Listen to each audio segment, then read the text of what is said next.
ನಾವು ಮದುವೆಯಾಗಿ ಹೊಸ ಬಾಳಿಗೆ ಕಾಲಿಟ್ಟಿದ್ದೇವೆ.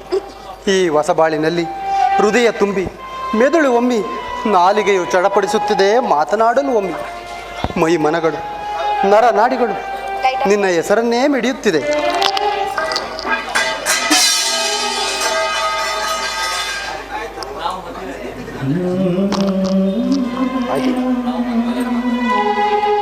ಏನ್ರಿ ನಾವು ಮದುವೆ ನಮ್ಮ ಜೀವನದಲ್ಲಿ ಎಷ್ಟೇ ಕಷ್ಟ ಕಾರ್ಪಣ್ಯಗಳು ಬಂದರೂ ಸರಿ, ಅದನ್ನ ನಾವಿಬ್ರು ಒಟ್ಟಿಗೆ ಮಾತಾಡಿಕೊಂಡು ಸರಿಯಾಗಿ ತೂಗಿಸ್ಕೊಂಡು ಹೋಗ್ಬೇಕು. ಒಟ್ಟಿನಲ್ಲಿ ನಮ್ಮ ಸಂಸಾರ ಯಾವಾಗಲೂ ನಗ್ನಗ್ತಾ ಇರಬೇಕು. ಪರವಾಗಿಲ್ವೇ ಕಲ್ಪನಾ? ನಾನು ನಿನ್ನನ್ನು ಪೆದ್ದಿ ಏನು ತಿಳಿಯದ ಮುಗ್ಧೆ ಅಂತ ತಿಳ್ಕೊಂಡಿದ್ದೆ. ಓಹೋ, ಆದರೆ ನೀನು ಸಂಸಾರದಲ್ಲಿ ಇಷ್ಟೊಂದು ಆಸಕ್ತಿ ತಿಳುವಳಿಕೆ ಇದೆ ಅಂತ ನನಗೆ ಗೊತ್ತಾಗಿರಲಿಲ್ಲ. ಕಲ್ಪನಾ, ನೀನೇ ಹೇಳ್ದಾಗೆ ನಮ್ಮ ಜೀವನದ ಯಾತ್ರೆ ನಗನಗ್ತಾ ಸಾಗಲಿ.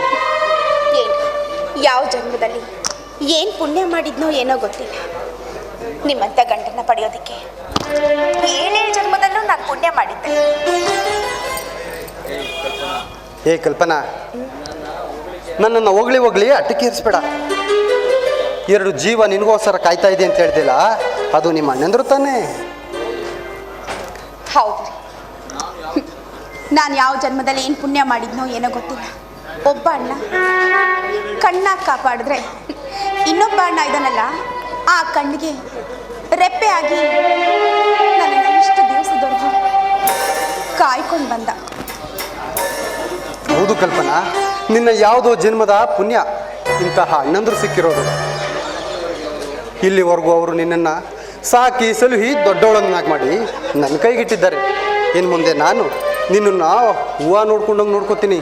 ಆದರೆ ನೀನು ಮಾತ್ರ ಯಾವುದಕ್ಕೂ ಯೋಚನೆ ಮಾಡಬಾರ್ದು ಅಷ್ಟೇ.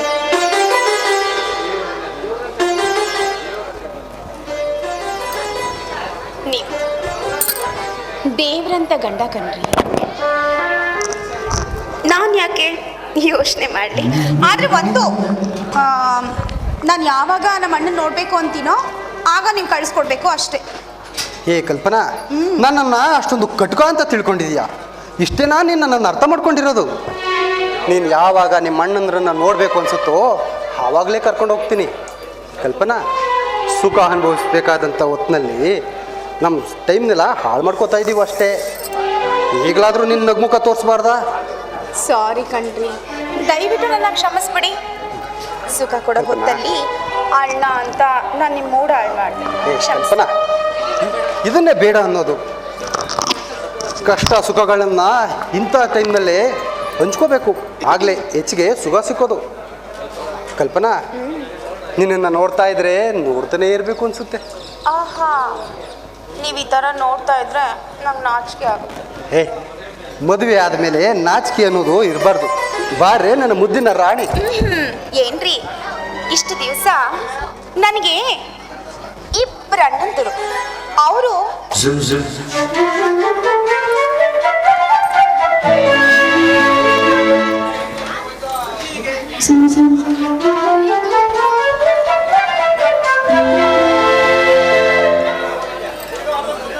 zoom.